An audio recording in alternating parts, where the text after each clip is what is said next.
I've had my fair share of outdoor recreation, but when I was a kid, I was more often seen with a camera in my hands than with hiking boots on my feet. I'm going to be writing scripts. Like every other 20-year-old, I was just starting to figure out the world around me. And then Jerp happened.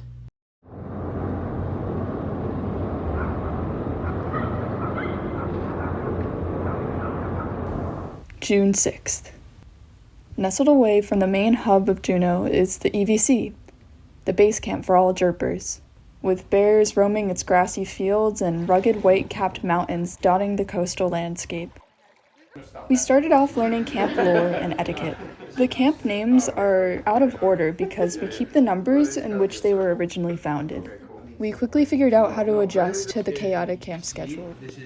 And meeting 50 new people all at once left me more than a bit overwhelmed. But more than anything on that first week, the series of gear checks and safety briefings left us all itching to get onto the Icefield. It's been a few days since I last wrote. I woke up this morning with a raging fever, and I asked Lily, my tent mate, to get me a COVID test because I was too tired to get it myself. It has been raining hard for the past 3 days. It doesn't seem like it'll stop anytime soon. Everyone took a test today, and 3 more people were positive, including Lily. The tents were maybe a bit less than ideal, which maybe added to the excitement of getting up to 17. I was a little bit more upset when I was in the swamp tent and there was an actual lake in my tent as I was just sitting there with a fever. Turn taking game, so we all play one card, and then whoever has the highest. How are you feeling? Meanwhile, the rest of camp already hiked up and were settling into Camp 17. After what felt like an eternity, we finally headed up. To be honest, I'm feeling pretty strong at the moment. We could not have asked for a better day. Oh my gosh, it does have his own pack. Oh yeah. That's amazing. I mean, I'm not going to carry a kibble for him. Your boy's stronger than I am. Your boy. So one at a time, and we'll regroup a little bit at the top so that everyone's up. I feel like I'd been cooped up inside just because of the COVID. And so getting outside and being able to stretch my legs and let my body kind of switch back into that autopilot mode that comes with just moving through the mountains. We came from sea level, essentially. Y'all are crushing it. I feel very much myself when I'm able to physically exert myself and move through spaces like that. You can. Indeed, indeed.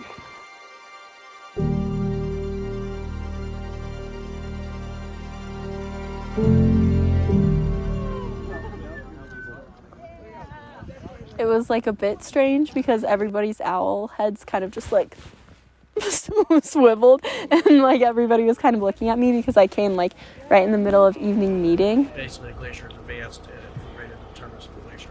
It was just a beautiful day in the mountains with people who I had a very strange and funky shared experience with, and so it was nice for us all to finally be moving towards our common goal of being up with the rest of camp and being able to experience and participate in what Jerp has to offer.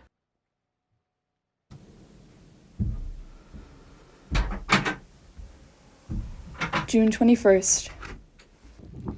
We're entering the summer solstice with snow falling down at C-17. We spend most of the day training mountaineering and crevasse rescue skills in order to safely cross the ice field.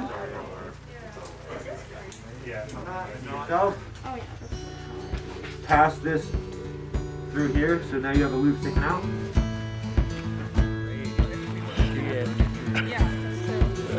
You also, it's kind of sick because you can get a lot of mechanical power.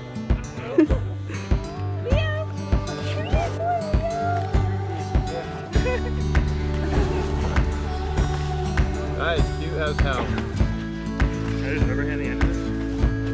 Holding it on bike, slapping it in the I played saying this one for Sam the night that he got to the EBC, and he loved it, and I love it, and so we're gonna play it for you. And if you catch on to the verse or the chorus by the end of it, please join in. Take your way. I was crossing the highway late last last night. He should've looked left and he should've looked right. Didn't see the station wagon car. The skunk got squashed and there you are. You got your dead skunk in the middle of the road. Dead skunk in the middle of the road. Dead skunk in the middle of the road. Stinking high heaven.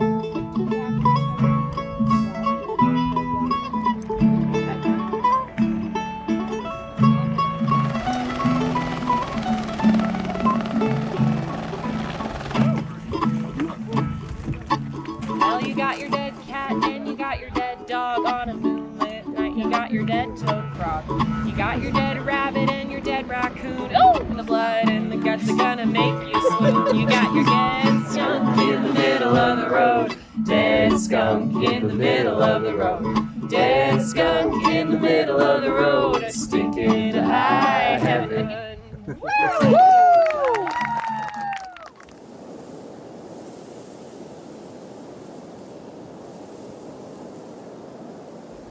June 25th. I'm so tired. I keep drifting off to think about nothing as I write, and I can't believe I'm already heading off to C10 tomorrow morning.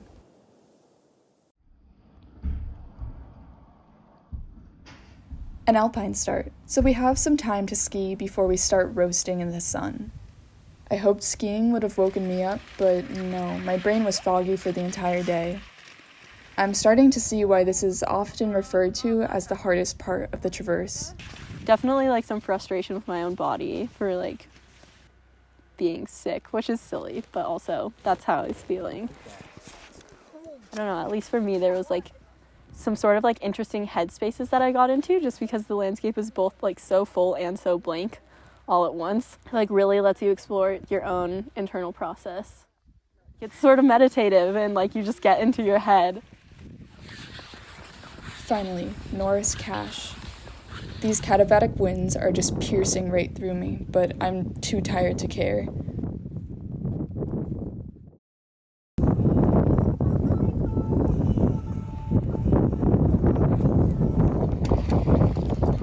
The second day of the C17 to C10 traverse. The Icefield just seems endless. It feels as if the mountains aren't moving at all, and it just feels like we're skiing in place. Slowly but surely, we're making our way over crevassed terrain towards C10.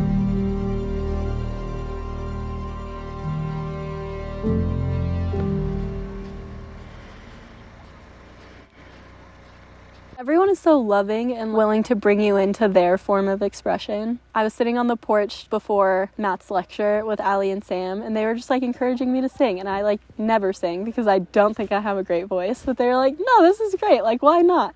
And it was lovely having those moments of like stepping outside your comfort zone and like being able to explore expressing yourself in different ways. I think that's like a very unique space to be in. We're all so lucky. Is protected under HIPAA, like if you ever like sing a picture out in public. July 1st.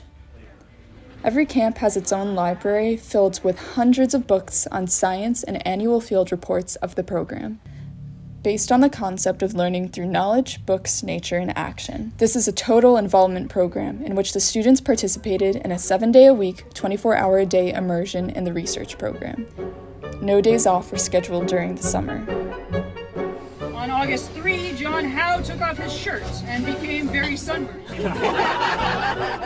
Earlier in the season, everyone had suffered from sunburn, which was mostly on the face. Safety was constantly taught, practiced, and stressed. Younger students do not readily think in terms of group safety. The quality of the foods was considered to be questionable. Too many units were found to contain beans. The men soon tired of lemon-flavored jelly balls. Parachute and free fall delivered both by military and commercial planes. It is not recommended that they be airdropped. Cans were considerably battered. Approximately 600 feet, free fall items from plane flying in excess of 100 miles per hour, vehicles tested in 1951. Hard to turn. More lessons learned.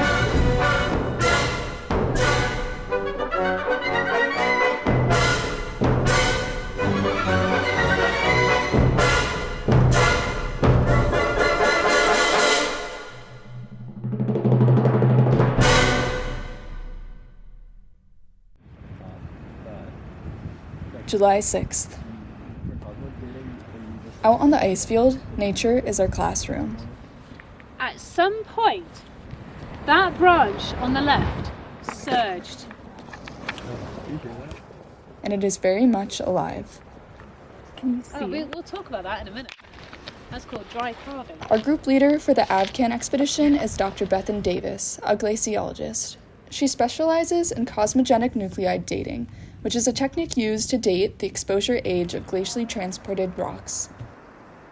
I'm going to describe the boulder surface. We're going to do the strike and dip. Predicted age is late Holocene, and the rationale is to constrain the Little Ice Age timing of deglaciation. Typical camp schedules are choose your own adventure. There are often multiple activities happening at once. You can't do everything, but you'll do a lot no matter what.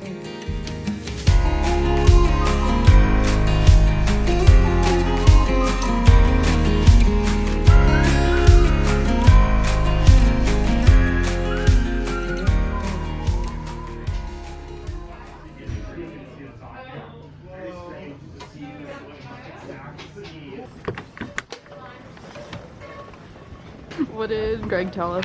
Not skiing today. Yeah, the weather was pretty bad today.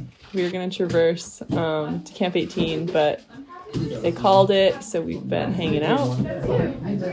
Eating craisins, Playing chess, eating eggs, drinking water, writing our play, hydrating. We definitely haven't been sitting inside for 7 hours. Jerpa's one continuous sugar high. That's so true. And then when you crash really hard. Then you need to take like 4 naps in a day. But that just might be me. That's true. It's a land of extremes. It is a land of extremes. You're hot and you're cold. You're yes and you're no. All seasons in one day. That's so true. Yeah. It's a little bit dirty. A little bit dirty, but you don't mind it. Can you explain what's happening here? We're bargaining for the coveted goods. Okay. I'll give you more pasta. And then you have this. I had really good memories of the safety week with the staff in Camp 17. Just 1 week, good weather, training and playing cambio all the fucking days. And I think it's important in this kind of job is you trust the people that you are going. Also with the students, but it's different because you are in charge of them.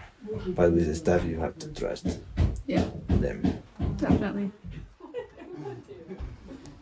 July 12th. Somehow, today has better traverse weather than yesterday. Check in. Whiteout conditions. Snowing.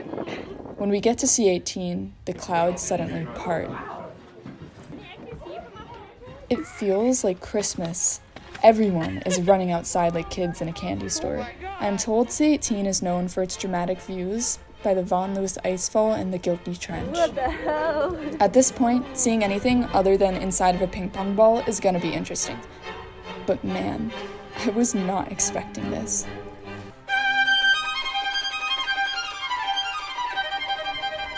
You can hear the glacier's heartbeat here. Groaning, calving. Ice-cold water flows through its veins. The system is alive, and it is screaming at us.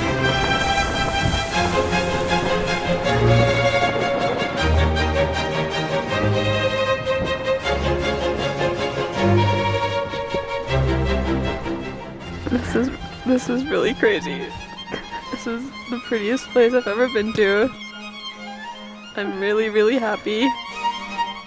I don't know when I ever was this happy or if I was this happy, but this is really crazy. I can't stop giggling and crying, both at the same time.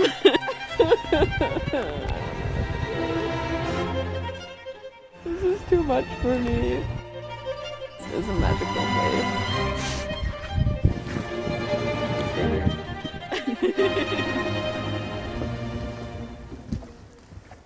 Every camp we get to, it gets better, and that's a very cool way that follows your emotional progression as you go through this camp.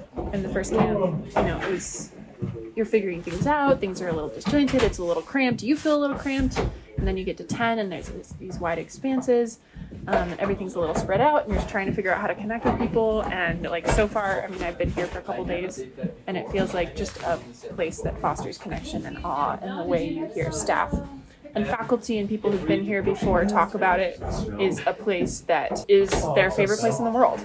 And I'm really excited to see how everyone kind of comes together, because it does feel like a place that brings people together. And the whole way the drill works is you put it straight up and down, it just spins and it just shaves a ring in the snow and fern and ice, and the barrel just slides down that ring that you shave. Jason, can you see the top of the core coming up there? Yeah. So we'll just go a little bit more. Yeah. And then we want to be able to push out the core onto a little table. And then once the core is on the table, we'll measure it. We'll cut off the samples that we want. And then we're gonna have the top depth and bottom depth of the samples we take. While all that core processing is happening, some other folks will reassemble the drill, put it back in the hole, go down another half meter or so. This feels like you're just like coring a slushie. And bring it up, and we'll just kind of do this over and over again. Oh. I could have been convinced to go higher, except for that everybody else tried to. After a tiring day of fieldwork, we rushed home to celebrate a jerk tradition.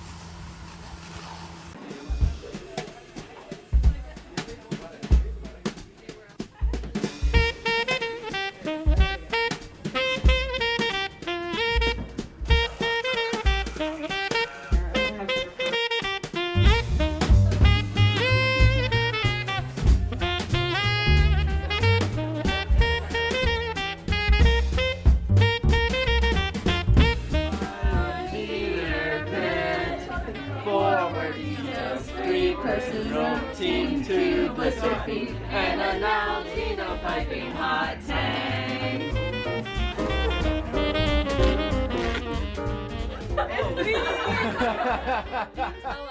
I think this is a poem. The consumption of Big Hershey. There are strange things done in the midnight sun.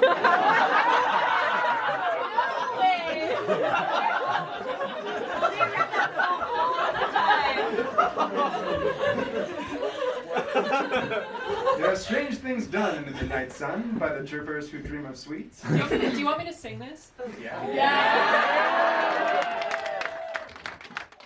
There are strange things done in the midnight sun by the chirpers who dream of sweets. There are strange things done in the midnight sun by the men who moil for gold. The Arctic trails have their secret tales that would make your blood run cold. The northern lights have seen queer sights, but the queerest they ever did see was the night on the marge of Lake LaBarge I cremated Sam McGee. Now Sam McGee was from Tennessee, where the cotton blooms and blows. Why he left his home in the south to roam round the pole, God only knows. He was always cold, but the land of gold seemed to hold him like a spell. Though he'd often say in his homely way that he'd sooner live in hell.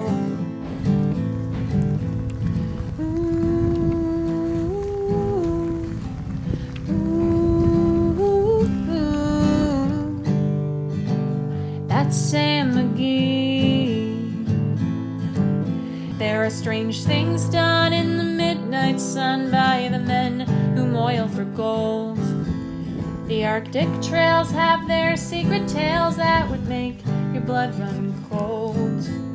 The northern lights have seen queer sights, but the queerest they ever did see was the night on the marge of Lake LaBarge I cremated Sam McGee.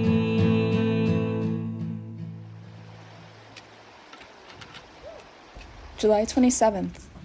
We're only here for 2 days. It's quite peaceful here. The colors are overwhelming. I smell earth after months of just smelling ice.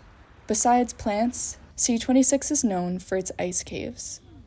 One more person to help Abby with dinner tonight. I have a question. I'm happy to do it, but can I still go ice cave exploring? Yes. Okay, then I'll do it. Cool. So I would suggest having like something that you can get muddy or wet.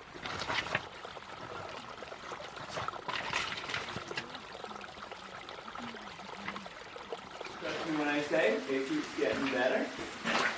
Especially once you get to like right here. Well, I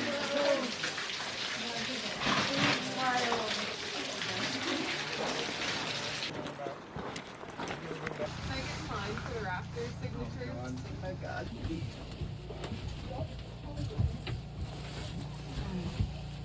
July 29th, the final traverse block. We wind through a maze of crevasses, passing by more and more flowing water as we head down glacier. 8 hours on microspikes. My ankles hurt. I have a pit in my stomach.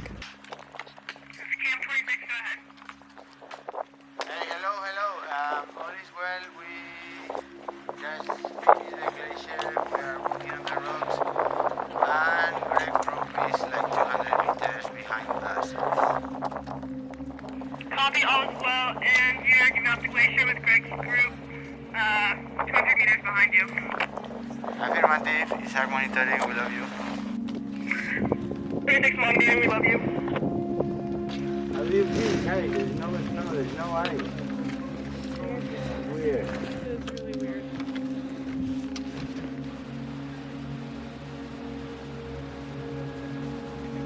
So many colors. The Sitka alders smell of sweet earth and fruity pine.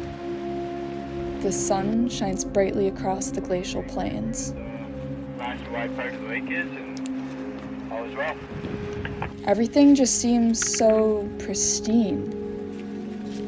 I look back at the end of the Llewellyn outlet. Trees everywhere. That view I will never forget.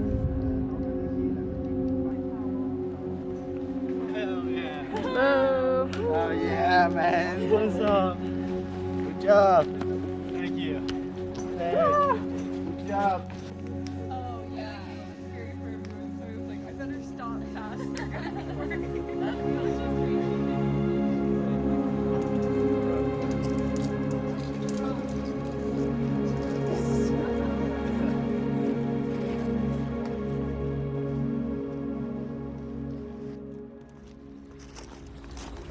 Hey guys, just one thing.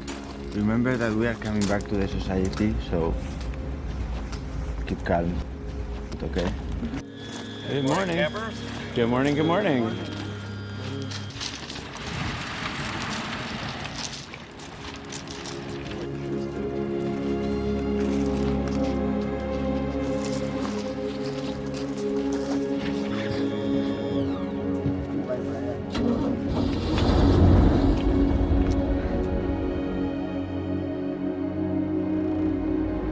July 30th.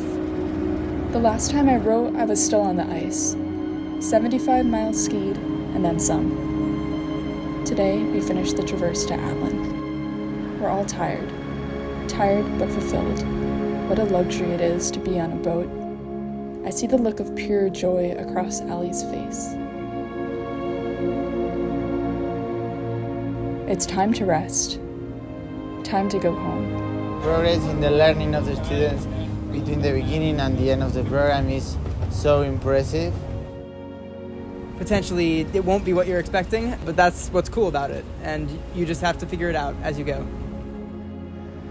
We'd been stuck in a cloud, and everybody was soaked, and I just remember being happy. Like, I definitely think that I will try to be less picky now that I'm back here. For me, I think it's the people that change your perspectives. You'll form some of your closest friendships that you've ever had up here. The social part that you are living with mostly the same 40 people during 2 months, and now we are in a boat surrounded by foreign people, and it's weird. So I will need my time.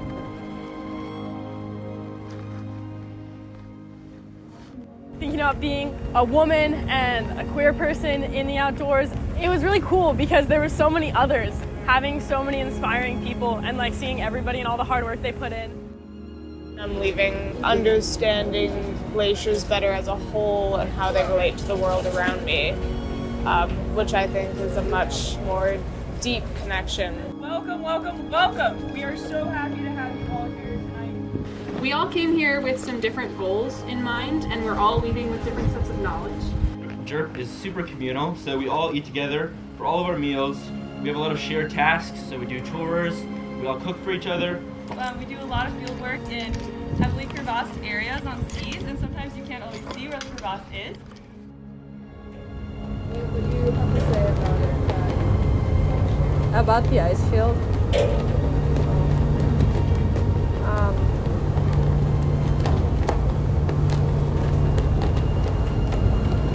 That I really don't want to leave the ice field.